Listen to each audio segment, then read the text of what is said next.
What if you could help others to find the power to heal themselves?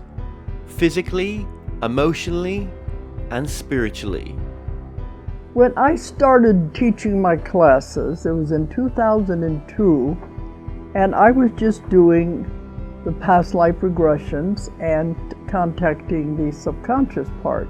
But then as the time went on and we found how powerful this was and what we could do with it, a lot of the students began saying, you know, advanced past life regression doesn't really tell what it's all about. This is so much more than that. We think you should change the name. So it was a few years ago we decided to change the name to Quantum Healing Hypnosis Technique. And this is the healing technique that we've now been teaching it, well, since 2002, that's 12 years. What if you could time travel with them? Visit mythical places or angelic realms, other worlds, other galaxies. Help others to speak to their higher selves. You can. Dolores has taught thousands of people from across the world how to use QHHT, and now you can learn her method by going directly to dolorescannon.com. And don't forget to mention the discount code MORETALKS.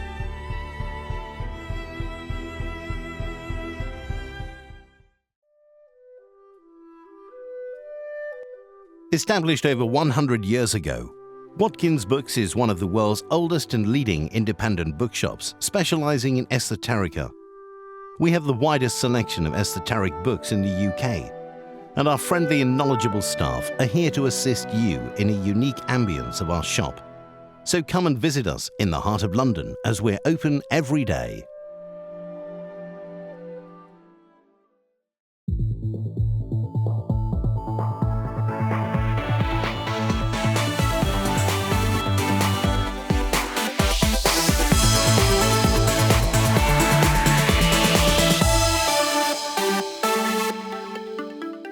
The comments and views expressed on The More Show are those of the people that make them and do not necessarily reflect the view of Kevin Moore, The More Show, or this radio station and its affiliate or sponsors.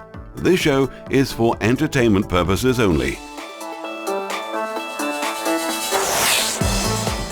Broadcasting from the UK and across the world online. You're now watching the UK's only alternative late night talk show, and I'm your host, Kevin Moore. For the next hour, I'll be covering subjects that will open up your mind and provide you with information you may have never heard before. On today's show, I'm about to be joined with my guest, Richard Barrett. Now, Richard is an author, speaker, and internationally recognized thought leader on the evolution of human values in business and society. He is the founder and chairman of the Barrett Values Center, and as the creator of the internationally recognized cultural transformation tools, he is responsible for the support of more than 6,000 organizations on their transformational journeys. Now, he joins me today to discuss his latest book, A New Psychology of Human Wellbeing. Richard Barrett, welcome to the show. Thank you, Kevin. Now, Richard, you've been on previously on the show, so thank you for coming back on. Main reason for coming back on is you are just churning book after book out sometimes, and your latest book is A New Psychology of Human Wellbeing, an exploration of the influence of ego-soul dynamics on mental and physical health. That's a long title. It's quite a mouthful, isn't it? It is.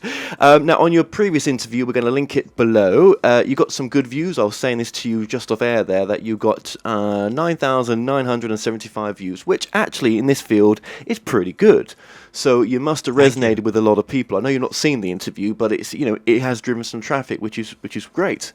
Because, you know, every book that you write, I'm guessing it's a way of teaching, isn't it? Absolutely. I think that's really why I write these books, is to download information, organize it, and then put it out into the world. Yes, absolutely. And where are you getting this truth from? You've got a truth here in this book, which we're about to get into. Where does this truth come from? Is it just your truth? Well, well, let me put it, when you say you're, the question is, who are you? And so that comes back to the question of identity. So who am I? And I have come to realize that every human being is in fact a soul having a human experience, a three-dimensional material world experience, a physical experience. But who we really are these four-dimensional energetic beings, and we've constricted our consciousness down or restricted it so that we are living in a three-dimensional material world. And this three-dimensional material world is not a property of the world, it's a property of our senses. We can only sense a very small sliver of all of the frequencies of vibration that are out there. And we don't get all of these fourth dimensional energetic frequencies, and so we think we live in this three-dimensional material world. Actually, we live in a fourth-dimensional energetic world, and that's the world of the soul.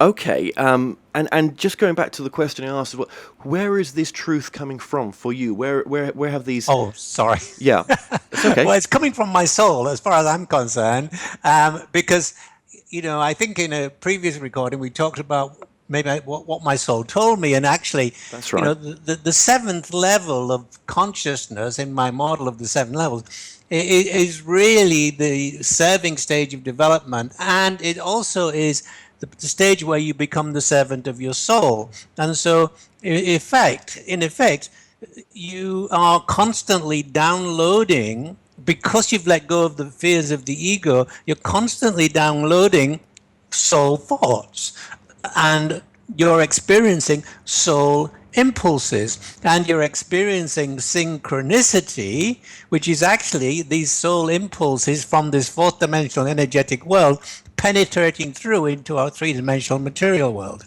Okay, so you could say maybe, for those who may understand what I'm about to say now, that this information could have come from your higher self in a sense. Yes, I use soul interchangeably with higher self.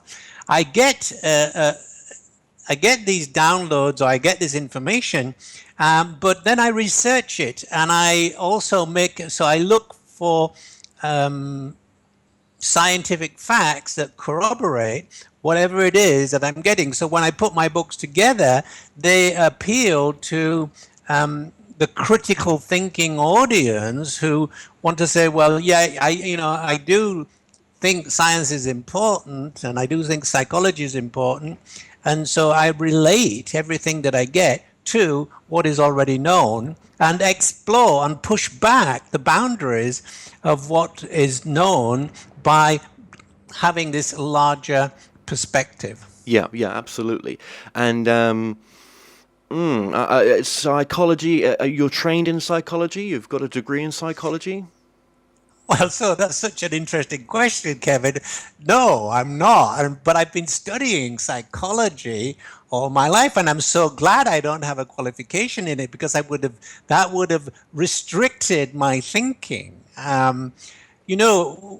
What this book is about, or let me put it this way, the impulse to write this book was because I realized that modern psychology had totally forgotten the soul. I mean, if you go back to Carl Jung, you go back to even Maslow, who talked about the higher self, you go back to Roberto Assagioli, you go back 50, 60, 70 years, they quite well understood the role of the soul in psychology. In fact, the psyche actually means soul. So psychology is the study of the soul. Well, modern psychology has completely lost that. So I wanted to bring the soul back to the center of psychology. That's one thing I wanted to do. The other thing, which is vitally important, is that psychologists don't seem to recognize, and psychotherapists too, the stages of psychological development. And these stages are absolutely fundamental to understanding where somebody is in their life. So these were the first two reasons that I wrote the book. And the last reason was I wanted to relate to the energetic world, because we live in this quantum energetic world, but we think we live in a material reality, but we don't. This material reality is a property of our physical senses. It's not a property of the world. And so for those three reasons, I decided to write a new psychology of human well-being. Okay, very, very interesting. Okay, so as of air as well, you mentioned that you'd studied at the ARE Casey Center. You'd also had what do they call them? Not group meetups. There's a word, study groups, ARE study groups. Was there any other sort of metaphysical, spiritual material that you studied as well, apart from Casey material? Oh, absolutely. I cannot begin to tell you all of the different things that I've studied, from Eastern philosophy, Vedic philosophy, Buddhism. The list goes on and on. I have been reading about these things for most of my life. I'm 71 now. I'm a young 71, but I've been reading of the years. And as I said earlier, I'm so glad I didn't get a degree in psychology, because it would have constricted my thinking, and I was able to come to the field with a fresh mind and try to make sense of all of these experiences that I've had, experiences which include interviewing discarnate entities in the channeling sessions, so many different experiences that I just needed to put it all together in a framework that people could understand. You know, I had Wallace Thornhill on earlier on for an interview, the author of The Electric Universe. And what was very, very interesting, what he had to say was, there's more, everything's electric out there in the universe, in the sense. And channeling, if you think about it, the electric currents, the electric stream that are out there is a way to carry the channeling message, and that's why it's almost thoughts are instantaneous from one side of the solar system or the universe to another, in a sense. I mean, I'm probably not explaining it very well the way he explained it, but it was just like, when he did explain it, it was like an aha moment when he mentioned this, and I was like, well, that's just incredible. That's incredible that you've gone outside the paradigm of science and you've looked at it from this perspective as well, the electric universe. Incredible. And that maybe that as he calls it, voltage, well, maybe that it's even more than that. Maybe it's an aware voltage. It's a consciousness that's prevailing out there. We don't perceive it, we don't understand it, and we can see the effects of it, though. That's the interesting part. And when you talk about the difference between a 4D reality and a 3D reality, as in the including the consciousness and the psychology in the makeup of human well-being. What is how beneficial is it to embrace both? I mean, most people walk around and they wouldn't. To them, there is no such thing as life beyond this reality. There is no such thing that they are consciousness with having a human experience. What are they missing by not including that side of themselves? What they're missing is the pathway to fulfillment. They're missing an understanding of sickness, because everything happens. Let me just say this: the soul is a individuated aspect of one mind. So one level of existence, we're all connected, and it lives in an energy field, as you just said, electric or energy.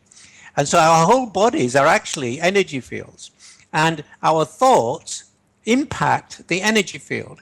And as you move through the different stages of psychological development, from the surviving stage, which is 0 to 2 years old, the conforming stage, 3 to 7, and the differentiating stage, which is 8 to about 24, the individuating stage, which Carl Jung talked about quite a lot, which is around 25 to late 30s, the self-actualizing stage is the 40s, the integrating stage is the 50s, and the serving stage is the 60s. Each of these stages has a task which we have to master. Now, the extent to which we are unable to master these stages of development and the thoughts that we have which prevent us from mastering them affect our energetic body.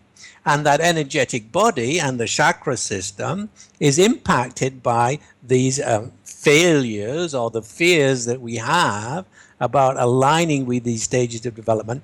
And eventually, that energetic block, if you like, shows up in the physical body as sickness and ill health. So in the book, I describe where all of the leading causes of death come from based on what stage of development you're at and what is the mind issue that is which is creating the physical sickness. So that's why it's vitally important to get beyond this material reality to understand how to create a physical body or to manifest a physical body that is alive and well and that allows you to live a long and fulfilling life.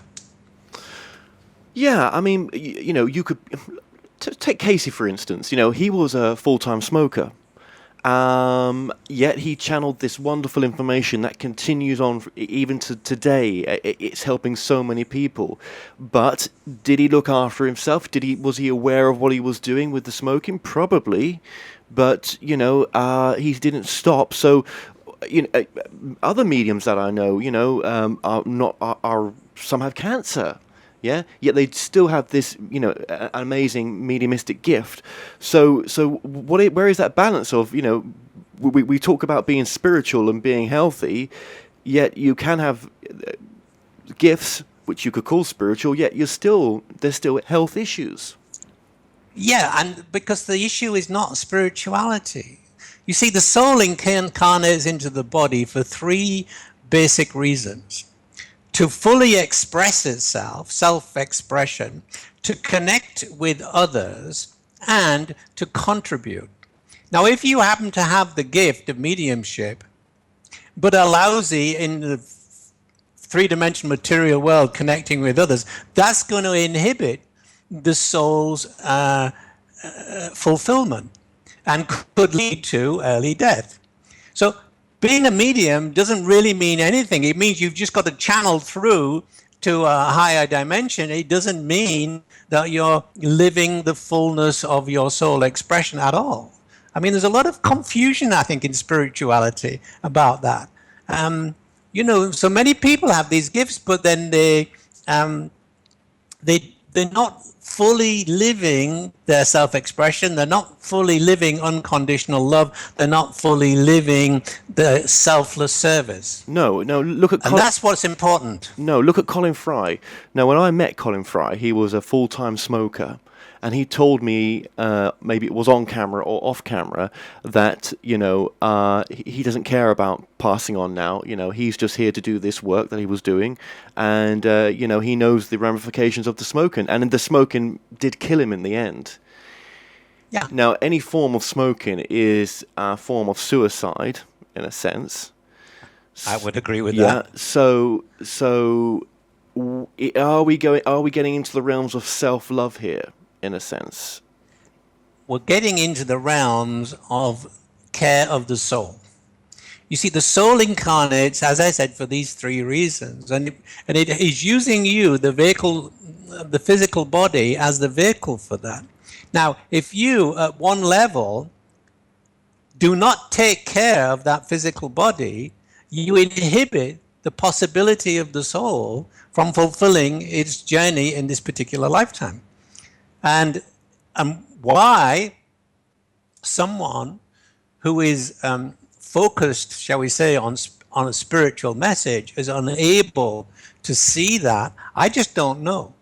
But I think it's got something to do with this notion of spirituality being it. Whereas I think what's really important is to link science with spirituality, with psychology. And I mean, I know spiritual people who will say things like, I can meditate for an hour. How long can you meditate? See, that's all about self-esteem. That's got nothing to do, your living ego when you say things like that. And that means that you have a fear-based thought there that I'm not good enough and I want to show myself that I'm better than you. And yet you're so spiritual. And, so the fact that you say, I am spiritual, or people say they're spiritual, has absolutely nothing to do with living in soul consciousness. Because if they still let the ego dominate their spirituality, they're not really getting very far. No, and we're going to get into the ego very, very soon. I know how important that is to this book. No, they're not going very far. I mean, a lot of them, though, may say that they've always wanted to be of service, and this is their being of service aspect of them. Mind you, you could say anything you do is naturally of service. Anything. Well, so here's the most important point, and you said getting into the ego, and that's where the important point is. During the first 3 stages of development, 0 to 2, 3 to 7, 8 to 24, you learn to survive, you learn to feel safe, and you learn to be secure. If you have any fear-based beliefs that you learn during those periods, and most people do, inhibit the stages of soul activation, which are self-actualization, connection, and contribution. So if at the surviving stage as a baby you were unable to attract getting your needs met, or if your parents were not vigilant, you would grow up with a feeling of not being loved, and you would be of not feeling safe, in fact, and you would grow up with that fear-based belief in the background. And as long as you've got these fear-based beliefs in the background, you can say whatever you want. Oh, I want to be of service, I want to be. But if your mind is still chugging through these subconscious learned beliefs, you're not actually living the fullness of who you are, because this fear-based, the energy of fear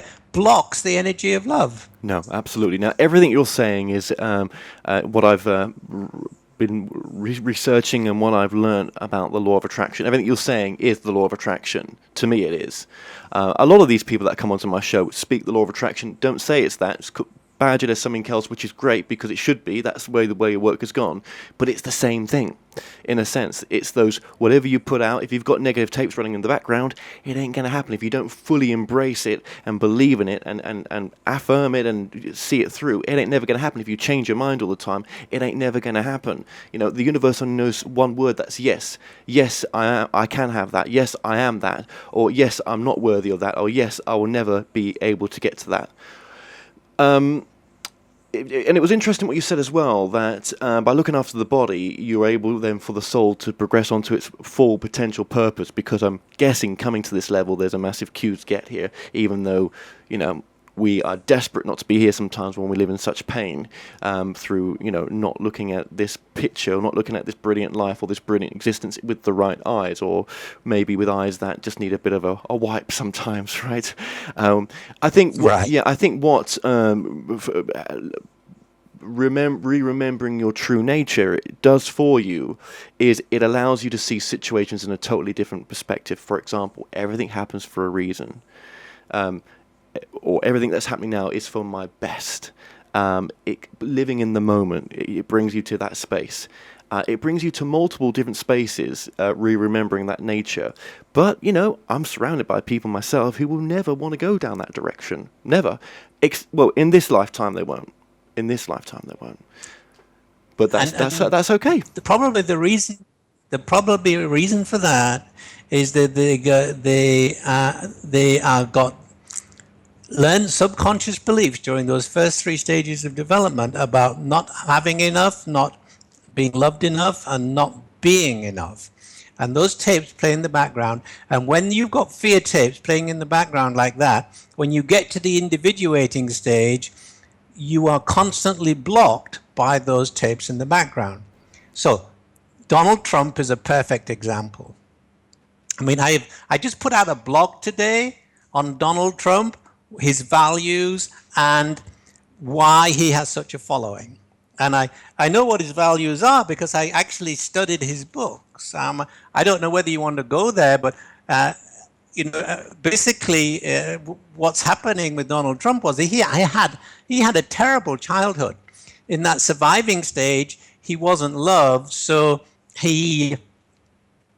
when he became adult, he became ruthless. During the second stage of development, he was unable to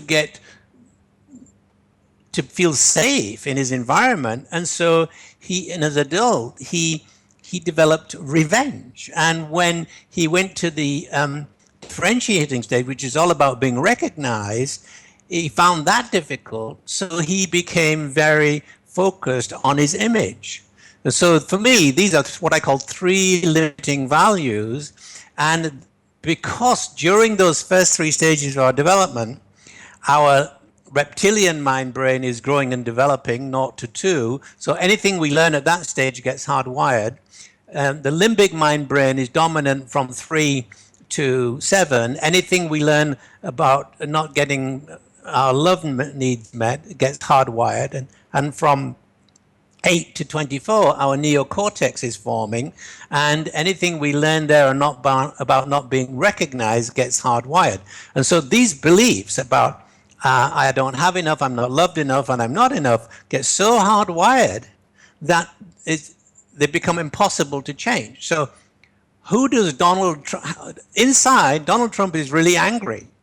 He's angry. He was probably very angry at his parents and all of that situation, but he suppressed that anger. And now he projects that anger out onto other people. Now, who are following him?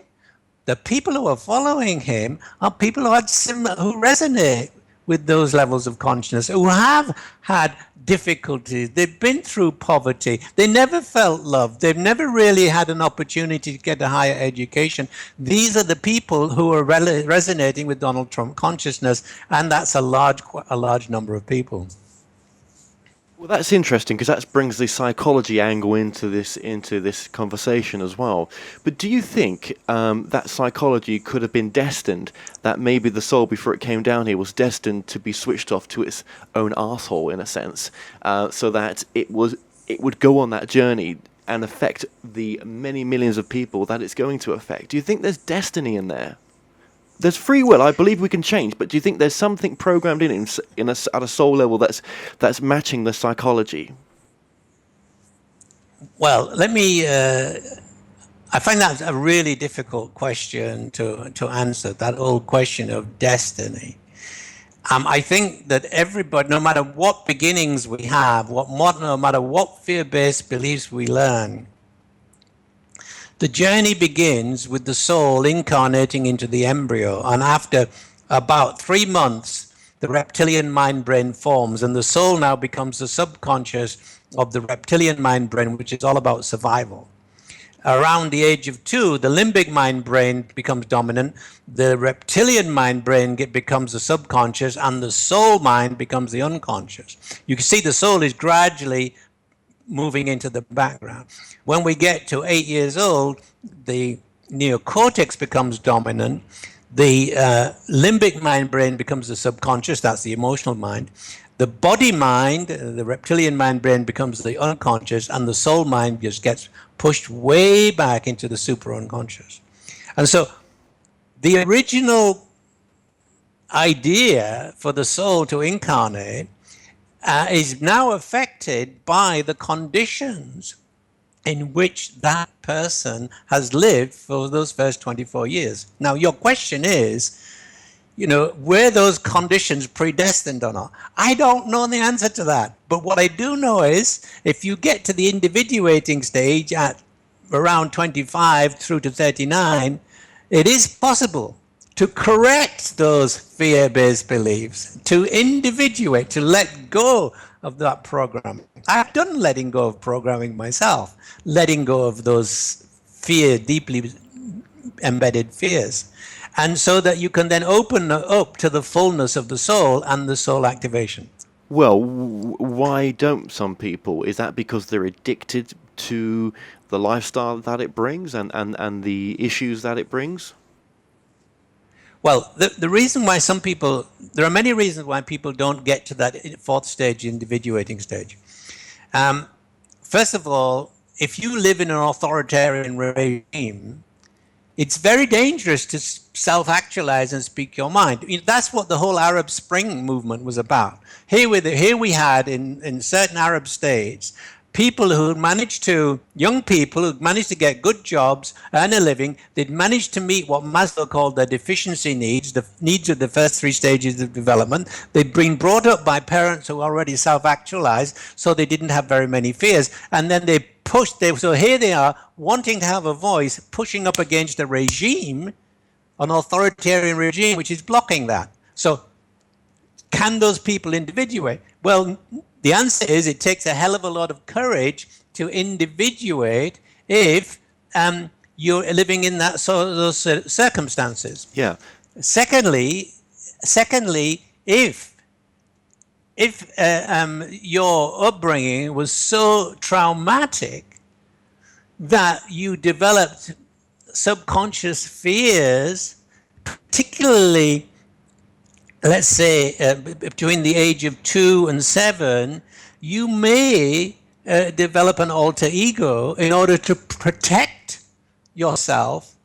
So the normal ego can go on living in the external world, and all of the pain of not being loved and not being respected gets pushed back onto the alter ego, and now we're heading down the path of mental disorder. Right. So there are many reasons why people never get the chance to individuate, and it may not be anything to do with them in the sense it could be that they never got their needs met from their parents. It could be they live in an authoritarian regime. It could be that they've had a hugely traumatic experience. Lots of reasons. Well, what if I believe in free will and destiny? I believe there's destinies for souls, but there's complete free will along the path, and they can change that destiny at any time. That's how much free will there is. But I think there's pinpoints within a soul's journey that people they meet, situations and everything, which can define if they're going to go down that life purpose that they've chose or pre-chose before they came here, in a sense, with free will.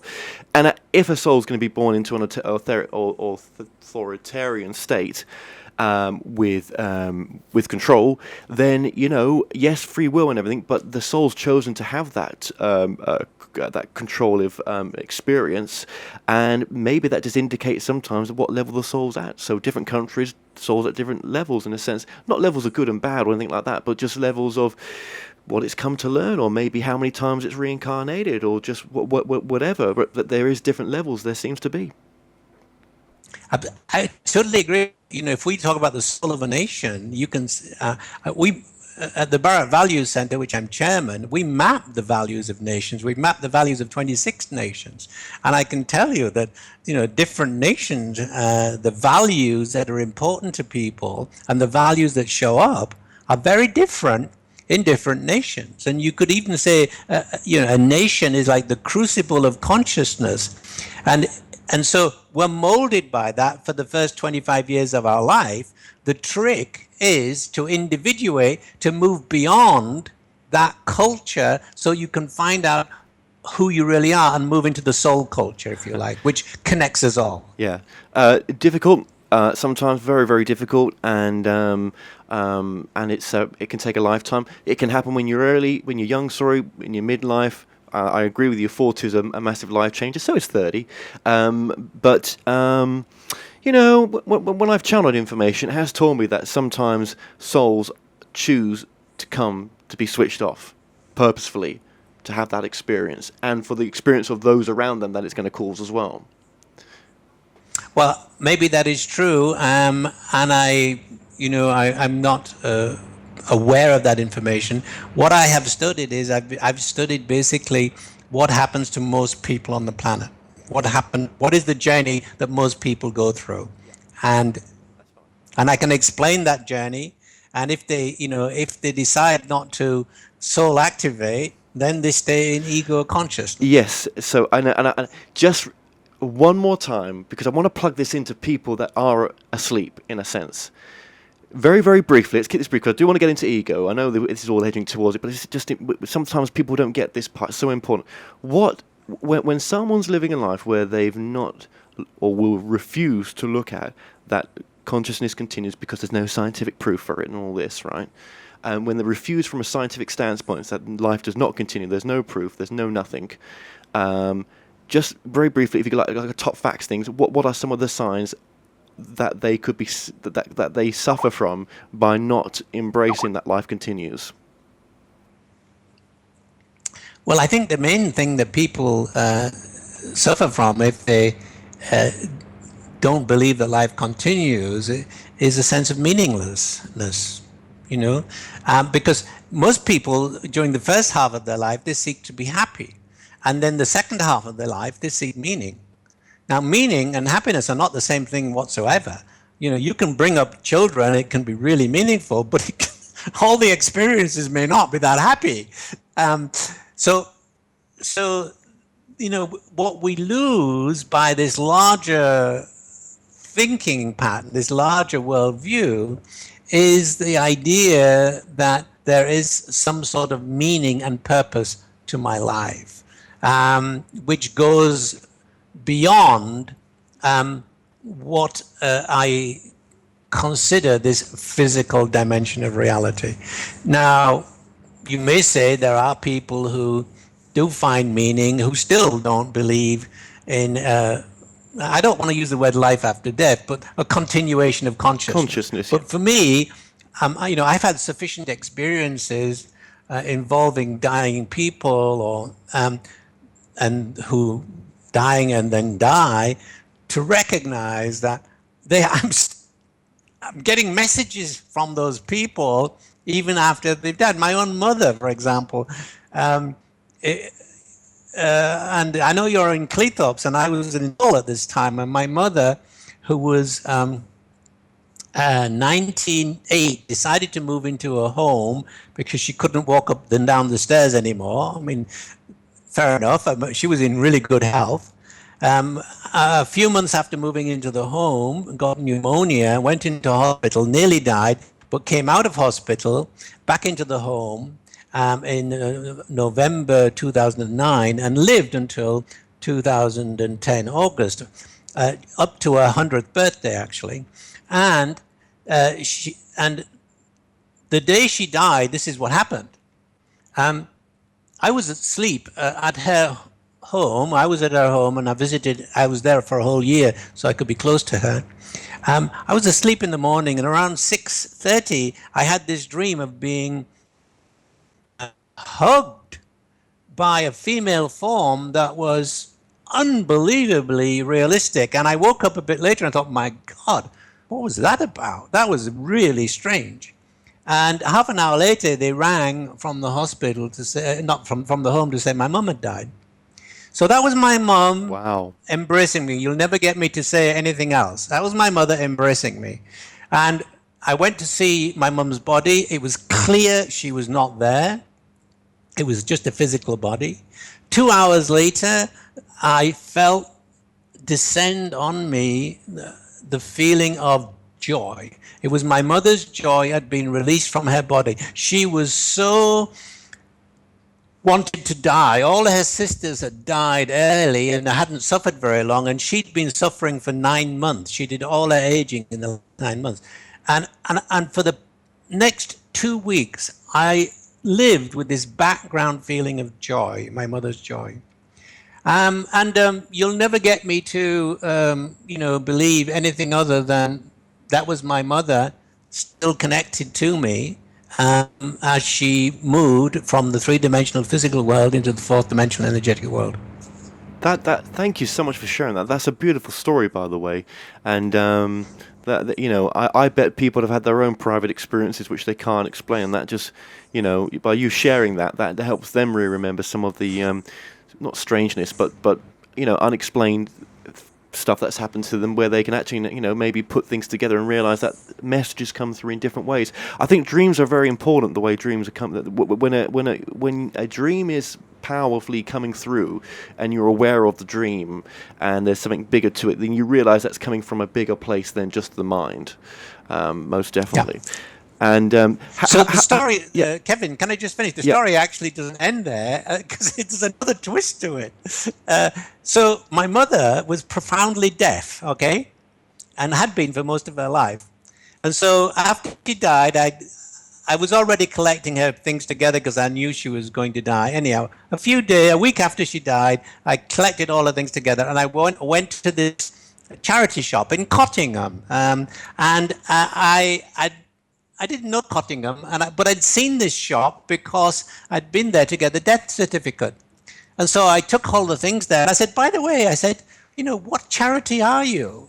And they said, oh, we're a charity for the deaf. I mean, that was like, wow, how did my mum organize that? Yeah, exactly. There's something much bigger at play there, isn't there? That's incredible. So anyhow. Yeah, no, well, thank you for sharing that. I mean, it's, these are stories that mean a lot to you. Yes, there is always signs there. Now, how did you actually work out what your purpose was in life as well? How did you tune into that, just to share that with others? Well, that's interesting, because I had a career as a transportation engineer, and I was quite successful, and I went to work at the World Bank, and I was traveling all over the world, putting together projects for the World Bank to finance on urban transport. And I was in my early 40s, and I suddenly became totally bored with my career. And I thought, well, heck, I'd loved my job up to that point. So I thought, well, what am I going to do? I'll write a book. That was the impulse, a guide to liberating your soul. Because I'd been thinking about this for so long. So I got 2 years into that book, and I started doing seminars, and I also started very shortly thereafter working on a new book called Liberating the Corporate Soul. And I had this way of creating a personal vision and mission. And so I was doing a workshop in Boulder, Colorado, where I was helping people find their mission in life. And the second afternoon, the last afternoon, one of the participants came to me and said, well, what's your mission? And I had a well-rehearsed affirmation. It was, I'm an internationally recognized speaker and author on personal and organizational transformation. Now, when the person asked me that question, I could not remember that answer. And it was very embarrassing. And so for a moment, I closed my eyes, actually for a long moment, several moments, maybe 5 or 6 seconds. And then out of my mouth came the words, I'm an architect of global transformation. Now, I had never said those words. I never thought those words. And that was clearly, for me, was my soul telling me my destiny. And from that point on, I just sat back and I watched my new, I can't call it career, my vocation just grow. I've written 10 books. I've written 6 in the last 6 years. I developed an organization which is transforming consciousness all over the planet. And I'm just along for the ride. Basically, that's the way I see it. Well, I'm sure there's more books to come through as well. I use the word "through," you see, and yeah,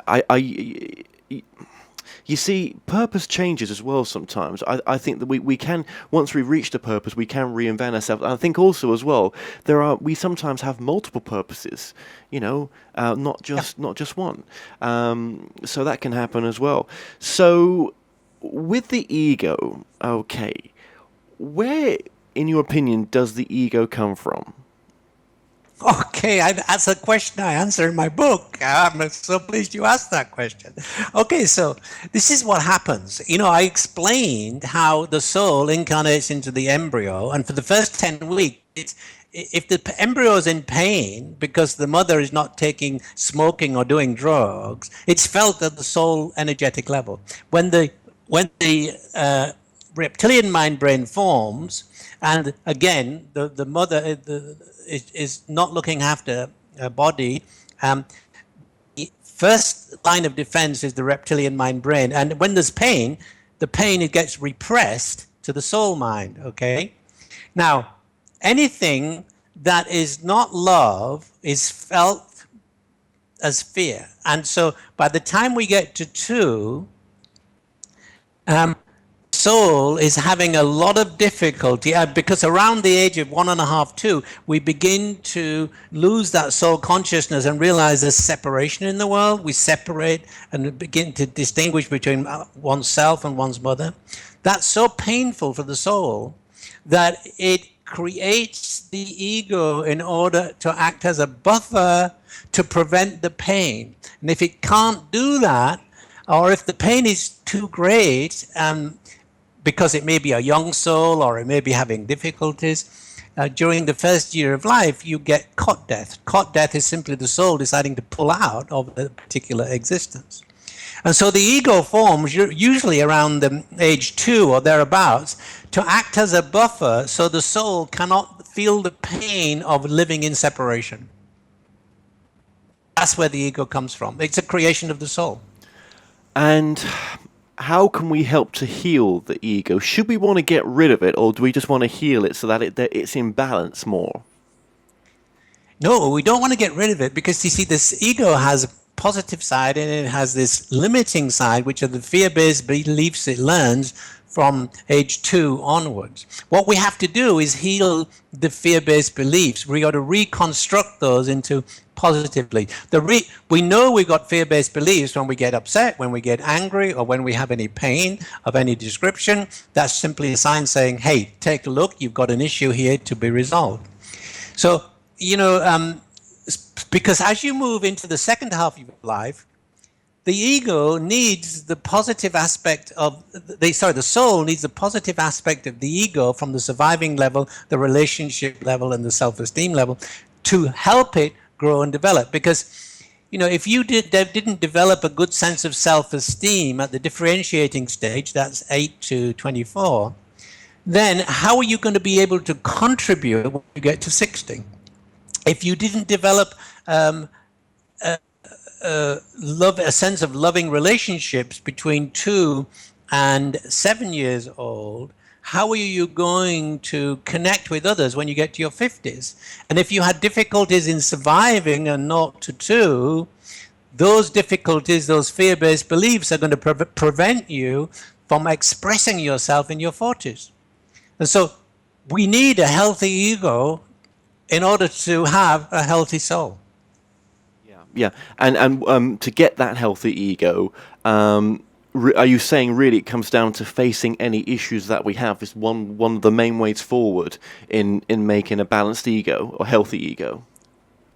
What we need to do is align the ego's motivations with the soul's motivation, which means letting go of the energy of fear, because the soul lives in an energy of love. And so the fear and the love can't mix. It's like oil and water. So if you can let go of your fears, which we tend to do, which you try to do during the individuating stage, then you can open up to the soul love impulse. And you may still be letting go of fears way on into the next few stages of development, but you've let go of sufficient fear to be able to invite the soul in so that you can fully express who you are. That's interesting. So you would say fear is one of the key elements of the ego creation? Yes, absolutely. Because the reptilian, because how are you going to keep your body alive and well if you don't have fear? So there are good fears. And you see, if you don't keep the body alive and well, the soul won't have a vehicle for its fulfillment. So there are good fears, and there are these subconscious limiting fears about not having enough, not being enough, and not being loved enough. Whereas the soul doesn't care about that. The soul is sufficient unto itself. The ego learns those fears through its experience in life. And those are the fears that we need to master. So really we have to be very careful of our thoughts then? Absolutely. You know, I discovered something really interesting, Kevin, just a few years ago. I was lucky enough to be born, as an only child in a poor family in Hull, just across the water from where you are. And I was brought up in love. And I discovered just 10 or 15 years ago that I did not have a critical mind. I did not have a self-critical mind. And I thought that most people didn't have self-critical. And then I discovered that practically everybody had a self-critical mind. I'm not good enough, I'm not this. And I realized I must have had an unusual upbringing to get to the point of having a non-critical, self-critical mind. And it's that self-critical mind which is what we have to tame and master. Yes, yes, yes. And I think in this 3D reality that we're in, thoughts do become creative. So if you're going to say, oh, I'm lonely, well, that's the reality that you're going to create. If you're going to say, oh, I'm so poor, well, that's the reality you're going to create. Or I am so unhappy, that's the reality you're going to create. We need to remember how powerful our thoughts are and create something new.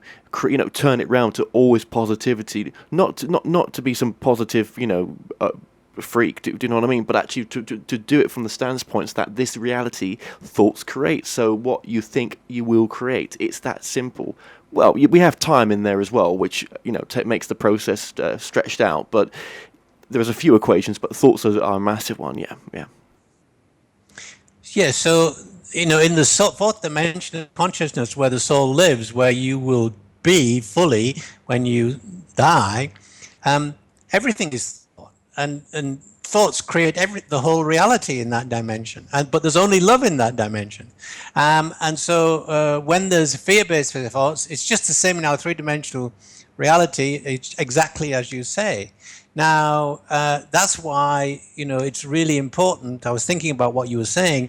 It's really important to have this, what they call the attitude of gratitude. It's like, yes, whenever you're just feeling things aren't enough, just find out what you can be grateful for, because you're actually just flipping the coin then. Getting out of the fear-based thoughts into the positive thoughts. I'm grateful for my health, you can say. I'm grateful for my TV. I'm grateful for, we could reverse this. I'm doing this from a single man's point of view, but I'm grateful for my family, my kids, and all that. There's so many things to be grateful for. Just the family, but all the small assets that you may have as well. Just to see the greatness in you. But I know it's difficult sometimes, because when you are feeling so down and you've been through a lot in life, because life's chucked a lot at you, the way I look at it now, being spiritual and having that 4D awakeness, everything happens for a reason. I am blessed. Everything is perfect. Everything's happening as it's meant to be, and the universe will look after me. But it's difficult to get to that level for some people, because they don't see life from that standpoint. But they will, and this interview is all about inspiring just that one person, just to give it a go, to have a look at your work, and just to come from that different perspective. Did I do okay? Oh, I totally agree. Yeah, good. Well, that's good. Okay. No, you're a wise head on young shoulders. Well, I like the young. That I'll take that.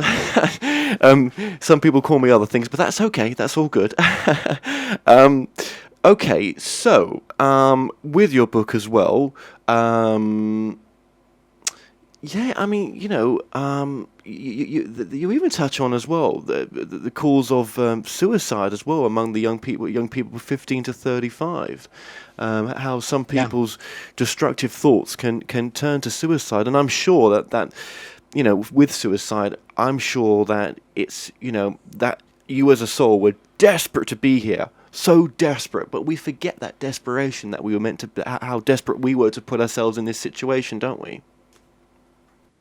Yes, so now it was so interesting you just mentioned suicide, because before you mentioned it, I thought about, we need to mention suicide, and you went and mentioned it right away. So I'm channeling, it's okay. So here's the thing, Kevin. You see, I'm actually helping the Veterans Administration in the USA at the moment, or people associated with the veteran, to understand that there are different reasons for suicide depending what stage of development you're at. I mean, there are more veterans committing suicide than they are being killed in wars in America. Yes, I've heard about this, yes. It's a huge problem. And what I show in the book is that at the differentiating stage, suicides occurs because we don't find the recognition that we need in the world to fulfill that stage of development. From 25 through to 39, we commit suicide because we can't find the freedom and autonomy that we need in order to explore who we are. And in the 40s and early 50s, we commit suicide because we are blocked with our self-expression. And I use UK data, and I mean, there's a very interesting example when I looked at the suicide data for the different nations within the United Kingdom. What stood out, one of the things that stood out for me was the fact that young women in Wales have the highest incidence of suicide in their late 20s. Why? I found evidence. Basically, the lack of jobs in Wales creates a situation where these young women cannot individuate. They can't find freedom and autonomy to leave their parents and to move out into the world. And so they get locked and blocked into their individuating process. So understanding these stages of psychological development is really important to understanding not only what contributes to ill health, but also what contributes to suicide. One of the reasons why so many women get breast cancer in their late 40s and 50s is because it's a failure to self-actualize at the 5th stage of development, because they tend to put other people's needs before their own to the extent that they are not able to self-actualize. So there are multiple connections between the stages of development and our mental and physical health. No, it's so true what you're saying, because I think, some women unfortunately become caretakers to the partner. So they may have one kid, but they may as well have two kids. And I think that caretaking role happens in a number of different relationships. And aren't relationships a great place for the soul to learn? And so amazing you mentioned that, because men develop prostate cancer because of the failure in the 50s is all about building relationship, unconditional loving relationships. And when we're at the conforming stage, 2 to 8 years old, boys are repressed to the extent that they don't show their feelings, and because they don't show their feelings, they can't connect. And so when we get to our 50s, when it becomes vitally important for the soul to connect so it can make a difference, that's when prostate cancer comes up. It's linked to the chakra system, to the stage of psychological development that we're at. Well, then, very briefly, where do emotions come from, then, in your opinion? Just very briefly. Okay, so basically, there are three things that happen. At each stage, we have needs, and if we cannot meet those needs in the present moment, then we get angry. I explained that there are 6 basic emotions in the book. And if we believe that our needs will not be met in the future, then we experience fear. When we don't get our ego needs met, we get angry. Now, when we don't get our soul needs met, we don't get angry, we get sad. And that sadness leads to depression, because the soul has no needs, whereas the ego thinks it has needs. And so when the ego fails to develop, what it does is it creates later in life the impossibility of the soul fulfilling its desires. Because the soul can't fulfill its desires, it feels sadness, and the sadness then leads to depression. Right. So for a soul to fulfill its desires, if I can get the words out, it's obviously then for the person to be in tune with their gut feeling, which is the direct path to their soul. When you listen to your gut feeling, it can only take you to that next higher purpose, that next best you, that next best experience. Would you say listening to the intuitive side, listen to your gut feeling, or just that knowing side, we've shut that off for some people? Well, I'm not sure about the expression gut feeling, but if you drop the gut from there and listen to feeling, I would totally agree with you. Okay, feeling. I mean, there is a sense in which people are beginning to recognize that there is they call it a brain in the gut. Well, there is a mind in the gut, and there is a mind. The whole body is a mind, actually, and there are minds in different chakras. But that's not the point. Listening, you're right. Listening to your feelings and but most importantly, first of all, being in touch with your feelings. You can't listen to them if you're not in touch with them. Well, yes. And will the ego stop you from? Will the ego always go with the logical side, never the intuitive side? Well, it depends on that upbringing, those first 3 stages of development. Okay. If you were taught to be in touch with your feelings during those early childhood years, then you will be able to be in touch with the feeling side. If you were taught to cut down, not to express your feelings, to be tough, etc., then it's really difficult to be in touch with your feelings, and you're blocked. Okay, then. And then you go to the logical side. Absolutely. Okay, then. So we've probably touched on this so many times, but then what leads to a healthy, successful life then, with everything that we've just explained there? Okay, so in the book I talk about one really major study and another big study, not quite as major.